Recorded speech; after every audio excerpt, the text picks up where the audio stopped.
This is gonna be my most chill video ever because I'm gonna wash fruit while I do it. Hi friends, welcome to my channel or welcome back to my channel. My name's Glenna. If you're new here, if you are new, hi, welcome. I thought it would be kind of fun. Okay, I'm very late on this too because I'm pregnant and that's kind of loud. I thought it'd be kind of fun to do an 18 things I've learned in 18 months of motherhood. And so I wrote the 18 things down when I was like 18 months into motherhood, and now I'm like 20 months into motherhood and still working my way through starting the video and filming the video. So we're gonna start it now, finish it tonight, probably, hopefully. That's the goal. And he's gonna do dishes and I'm gonna wash some fruit for our toddler. Also, I need to drink my raspberry leaf tea for labor prep. Hopefully warm with a spoonful of honey because I'm also sick. 18 things I've learned in 18 months of being a mom. Number 1, my goal is raising a kid that I enjoy. The goal is not to raise the identical kid to your friend or like follow all the different list of rules and regulations somebody else sets up for you so that they like your kid. The goal is to raise a kid that you enjoy, share fun things together and chat together and pay attention to the way that you're parenting them. Raising my best friend, you know? Look at these teeny tiny grapes. They're called gumdrops and they are so sweet. I'm actually nervous about giving them to my toddler because I think he won't want to eat other grapes. They taste like candy. Okay, number 2. Okay, this is something I really learned. I'm talking to you because I'm talking to them and you're here.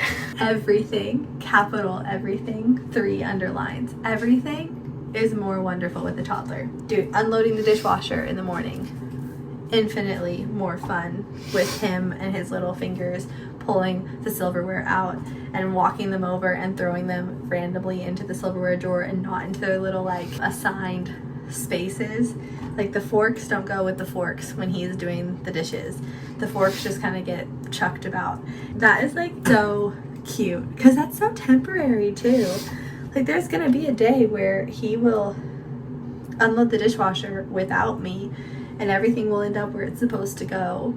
And I'm gonna be like, there was a time where life wasn't like that. And you just threw all the silverware willy-nilly. And he loves to like shut doors and open doors and he's just the cutest thing in the whole world. So anyways, I think that I've learned that in the last 18 months that everything is truly more enjoyable. Everything in life is more enjoyable with my toddler. Number 3, I am far more irritated if I am dehydrated or if I've not gotten enough sleep. I'm more irritable. My irritation level and attitude should never affect a single moment of my son's life. It's a choice that I get to make as his mom. Staying up late, as I currently am, it's 11 o'clock at night right now. Staying up late is a choice that I make, and I know that it's gonna make it harder for me to stay regulated tomorrow. But that's my problem and my business, and my son should not ever have to feel the effects of me making that choice where I become harder to get along with for him. And then last one for now, and then I'm going to finish my grapes and let my husband wash a dish. Kind of goes hand in hand with that first one. I am responsible for staying calm. I am the gatekeeper of peace in my home. It's my responsibility to regulate the emotions of my child and to keep my home a calm place of peace. And that is a privilege and a responsibility that I don't take lightly. So when I'm making choices that I know are gonna make me more irritable, it's my job to recognize that in myself and then make sure that my son is none the wiser to me having a bad day. Because my bad day is my business and not for him to know about or care about or be affected by. Which has taken a lot of learning, a lot of coping skills, a lot of regulation, a lot of leaning on my husband. And there are days, a lot of days, where I lose my cool and I have to stop and pray, and my toddler will stop and pray with me. that the Lord will help me through that moment to be a better mom, to have more patience, to be better for him. And it's very sweet to see the fruit of that in his life, where when I see him start to get upset or frustrated, he too will like stop, put his hands together and pray that the Lord help him. He'll say help Jesus when he's starting to get frustrated. And so one, it's really great to model that behavior for him, but also it's really quite wonderful and beautiful that I get to work on my self-regulation so that I give him a better life. Number 5, something that I'm still struggling with and still working through.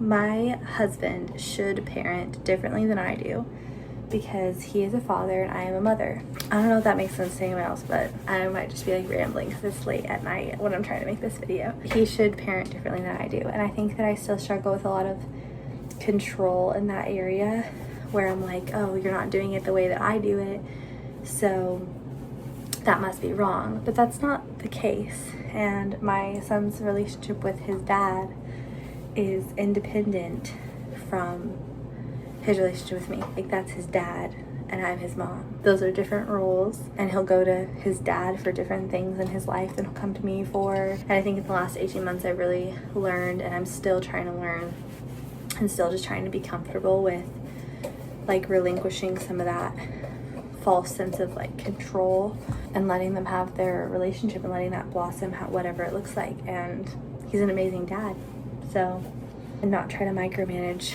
everything. Number 7, withholding discipline from a child is truly doing them a disservice. I feel like that's all I have to say about that one. The secret to having your fruit last a week to a week and a half in the fridge, well, we have toddlers, well, if you're watching this, and with the toddler it's definitely not going to last because they're going to eat it all.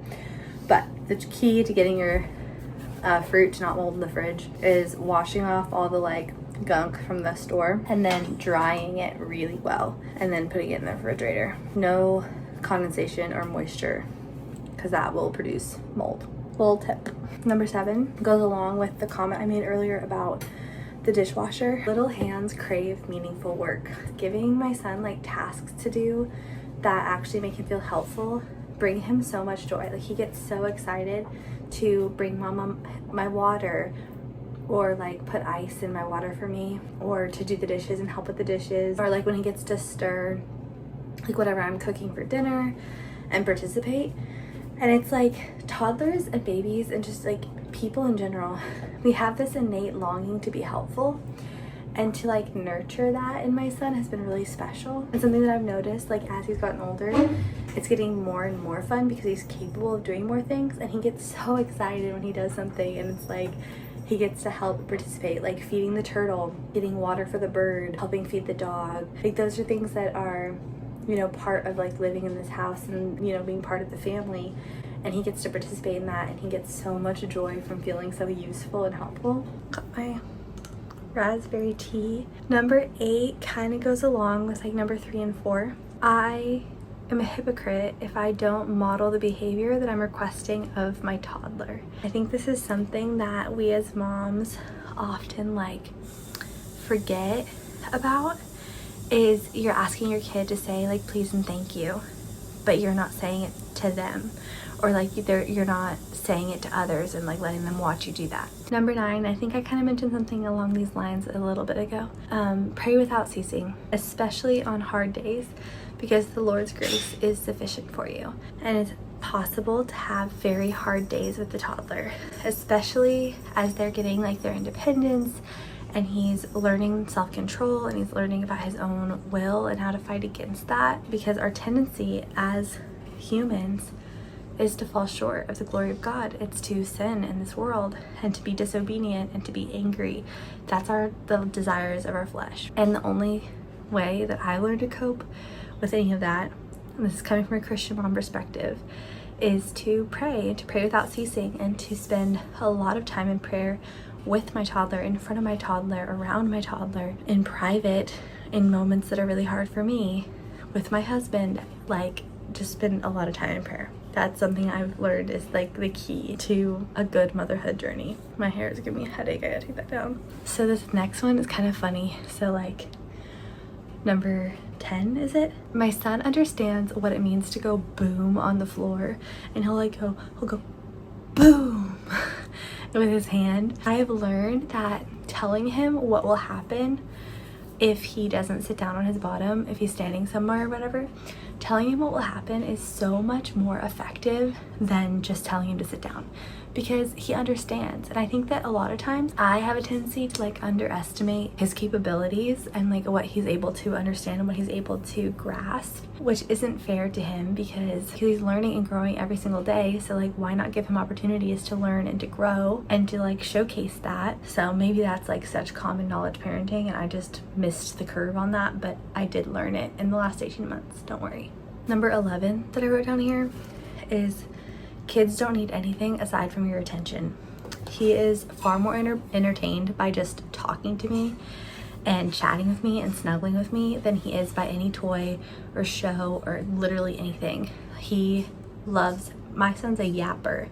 He loves to just sit and talk. Even if we're just sitting on the couch and I'm asking him about what his, like he's eating or what his day was like, we're just talking through our day, he lights up because he just loves the attention and just being part of life with mama. I think it's funny because a lot of like other mothers, they're like, oh, you're gonna want to get him like these toys because like otherwise like they're just so bored, and when they're bored they get into trouble and all this stuff. And I'm like, I enjoy when he's bored because he's developing an imagination and he's learning how to do things, and he started like talking to himself and to his stuffed animals. He started imagining them with little personalities, and he's only 20 months old now. I just think about it, he really doesn't need any of the toys that he has because he has an imagination, and like he can play with sticks and he can play with the environment, but really like basic need of his is just attention from mama, like me to just sit down and talk to him.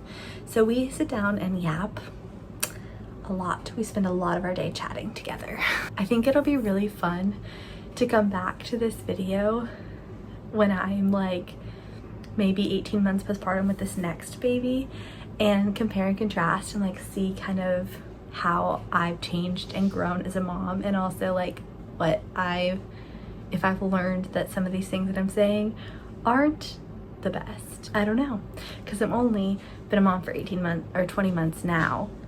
18 months when I wrote this list, and I have no idea what the future holds, but I'm willing to learn and willing to grow and willing to explore.